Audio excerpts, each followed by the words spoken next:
আসসালামু আলাইকুম ভাই। ওয়ালাইকুম সালাম। কেউ তো সামনে কেমন আছে? আলহামদুলিল্লাহ ভালো আছি। প্রথমে আপনাকে অভিনন্দন জানাই। অনেক কষ্টের পরে আপনার প্রধানমন্ত্রীকে এই গরুর মেলায় নিয়ে আসতে পারছেন। আসলে আমি আমাদের মহোদয়ের কাছে চিরকৃতজ্ঞ যে ওনার প্রচেষ্টায় আজকে আমাদের প্রধানমন্ত্রী আমাদের এই গরুর মেলায় এসে হাজির হয়েছেন এবং আমাদের এই প্রাণী প্রদর্শনী বাংলাদেশের ইতিহাসে প্রথমবার কোনো প্রধানমন্ত্রী এই প্রাণী প্রদর্শনী উদ্বোধন করে গেছেন। অবশ্যই এটা ইতিহাস হয়ে থাকে এবং এটা আপনার প্রচেষ্টা আবার আপনার জন্য ধন্যবাদ জানাচ্ছি। তো ভাইয়া এই খামারিদের যে দাবি আছে সকল খামারিদের দাবি একটাই যে মাননীয় প্রধানমন্ত্রীর কাছে চাওয়া যে ভূখাদ্যের দাম কমানো।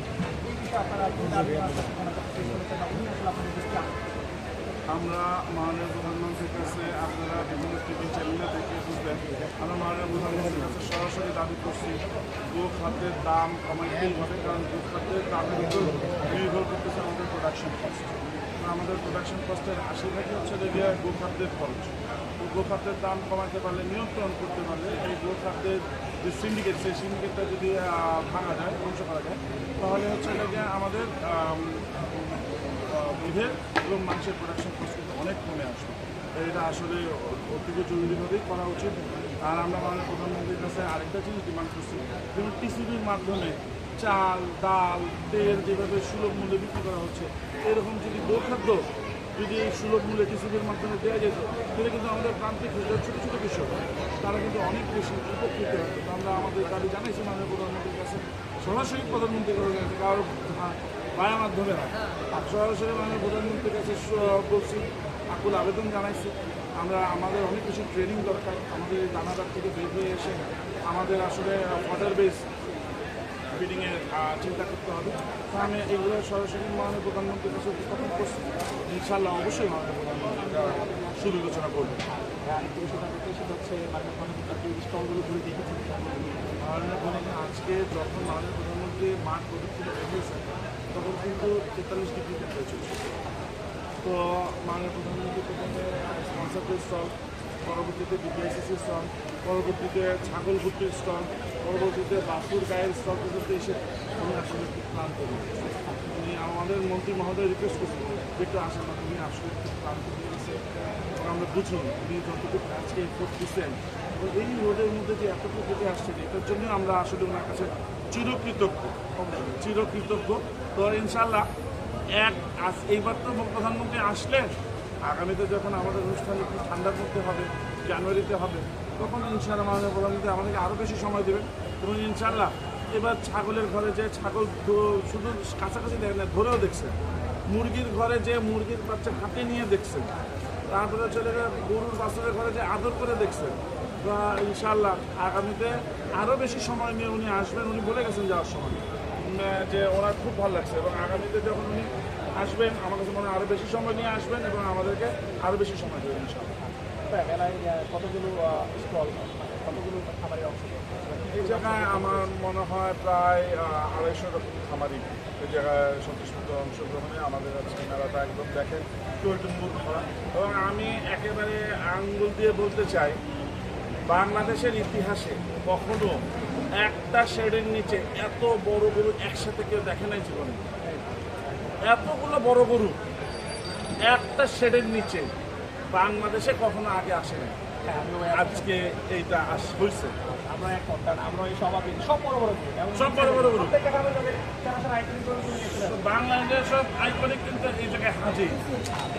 এটা আমার কাছে মনে হচ্ছে যে গতবেলা কিন্তু আমরা দেখেছি যে প্রচুর গরু বিক্রি হয়েছে, যে কারণে হয়তো সবাই বড় বড় গরুগুলো নিয়ে আসছে। এই মেলাতেও গরু বিক্রি হয় কিনা এখন পর্যন্ত মেলায় গরু কীরকম বিক্রি হয়েছে এরকম কিনা আপডেট আছে?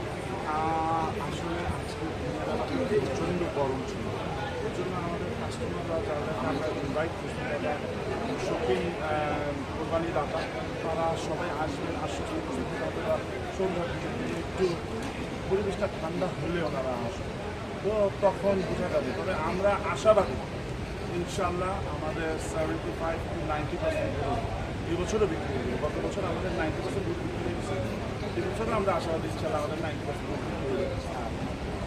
আমাদের পাশেই রয়েছে প্রান্তিক খামারি, সরকারের পরিচিত খামারি, এটি আপনারা আসছে এই গরু মেলা দেখার জন্য। এই গরু আসলে আপনাদের কাছে কী বলতে ঠিক আছে, ভালো আছে? আপু আপনি তো মেলা আসছেন, মেলা দেখেন, কেমন লাগতেছে? বলুন ভাই। ভালো লাগছে যে বিষয়টি যে আমাদের মাননীয় প্রধানমন্ত্রী এই মানে আমার মানে এই অভিজ্ঞতার ক্ষেত্রে যে এইভাবে যে কেউ হাজির করতে পারছে এটা মানে বিশাল একটা বিষয়। আমার কাছে খুব বড় একটা পাওয়া মনে হচ্ছে।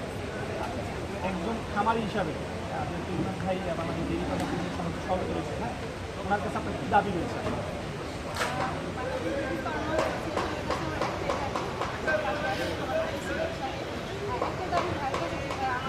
বর্তমানে আমিও খাবারে যাচ্ছি যে একটা বিষয় সেটা হচ্ছে আপনার খাবারের দাম। এটা তো আমরা নিজেরা যা প্রধানমন্ত্রী ওইভাবে বলতে পারবো না, ভাইয়ের মাধ্যমে আমরা বলবো সারা বাংলাদেশে অন্য খাদ্য খামার আমি বলি খামারি হিসেবে তো ভাই তার কাছে পৌঁছায় দিবে যখন খাবারের দামটা একটু কমিয়ে আনে। খাবারের দাম কমলে মাংসের দাম এমনিতে কমে যাবে, আমাদের তখন আর এত মানে সমস্যার সম্মুখীন আমরা করবো না। মাংসের দামও কমবে, দুধের দামও কমবে। হ্যাঁ সেটা এই জন্য যেমন বর্তমানে এর আগে আমি 1200 টাকা করে বেশি বস্তা খাওয়াচ্ছি, এখন 2200 টাকা খাওয়ানো লাগতেছে। এখন এটা যদি আবার 1200 টাকা হয় তাহলে ওর দুধ 60 টাকা বেচলে ওর কষ্ট লাগবে না, আচ্ছা, কিন্তু এখন 2200 টাকা ওর দুধ 60 টাকা বেচতে ওর কষ্ট হচ্ছে, তখন ওর 80 টাকা না বেচতে পোষাচ্ছে না। কিন্তু এখন যদি আবার কোনো কারণে সিন্ডিকেট ভেঙে দিয়ে যদি এটাকে আবার 1200 টাকা করা যায় তাহলে এরকম প্রান্তিক কৃষকদের কিন্তু 60 টাকা বেচতে ওর কষ্ট হবে না। তো আমরা সেই দিন ফেরত চাই। হ্যাঁ ভাই, আমি শেষ করার আগে আরেকটি কথা বলি, সেই দিন আমরা ফেরত চাই। এর জন্য আমি আপনার কাছে সব খামার এখানে যেহেতু আমি আছি সব খামারিদের হয়ে আপনার কাছে আমি বললাম যে আবারও মাননীয় প্রধানমন্ত্রী অতি আপনি পৌঁছে দেবে। আমাদের দেখা যাবে যে আমাদের মধ্যে যারা উদ্যোক্তারা তারা বেশি দিন আসলে টিকতে পারে, বেশি দিন টিকা একদমই সম্ভব না, কারণ আমি নিজে অন্য অন্যদের কথা জানি। এই না বিষয়টা ঠিক আছে, এটা আসলে ওর দাবি যথাযথ, কারণ আসলে ও একজন নারী উদ্যোক্তা। তো আমার কাছে মনে হয় আমরা আজকে এই মেসেজটা মাননীয় প্রধানমন্ত্রীর কাছে ক্লিয়ারলি কনভে করার চেষ্টা করছি। মাননীয় গরু তুলে দেন গেলেন গরু এখন গরুগুলা দেন তো আমার কাছে মনে গরুটা হয় তুলে দেন। ইনশাআল্লাহ অচিরেই আমরা এটার একটা ভালো দিক কিংবা ভালো একটা পদক্ষেপ লক্ষ্য করতে পারবো ইনশাআল্লাহ। তাহলে ভাই আমরা কি বলতে পারি আপনারা যে উদ্দেশ্যে মাননীয় প্রধানমন্ত্রীকে নিয়ে এসেছেন সেই উদ্দেশ্যে আপনারা শতভাগ সফল হয়েছেন? আমরা একটা জিনিস আমরা বলবো, সেটা হচ্ছে কিনা আমরা খামারিদের মেসেজ সরাসরি খামারিদের যে প্রাণের দাবিগুলো, যেমন জাত উন্নয়ন, আমরা ব্রাহ্মণ বীজ চাই, আমরা ঘিরের বীজ চাই, আমরা জাত উন্নয়নের জন্য ভালো ভালো জাত চাই, আমরা শুধু হোলস্টিন ফ্রিজিয়ানে আটকায় থাকতে চাই না। এই যে আমাদের প্রাণের দাবি, আমাদের যে খাদ্যদ্রব্যের যে উচ্চ মূল্য, এটা যে আমাদের প্রাণের দাবি, আমাদের যে বিদ্যুৎ বিল আমাদের কমার্শিয়ালভাবে দেয় সেটা আমরা যেন কৃষির আওতায় দিতে পারি, এটা যে আমাদের সবার প্রাণের দাবি আমাদের। হ্যাঁ, তো এই দাবিগুলো আমরা উইদাউট এনি মিডল ম্যান আমরা সরাসরি মাননীয় প্রধানমন্ত্রীর কাছে উপস্থাপন করতে সক্ষম হয়েছি। আশাবাদী ইনশাল্লাহ মাননীয় প্রধানমন্ত্রী এটার একটা সুন্দর প্রতিকার আমাদের দিবেন। ঠিক আছে ভাই, অসংখ্য ধন্যবাদ সময় দেওয়ার জন্য, ভালো থাকবেন। আমি Thank you. সফলতা কামনা করছি। Thank you.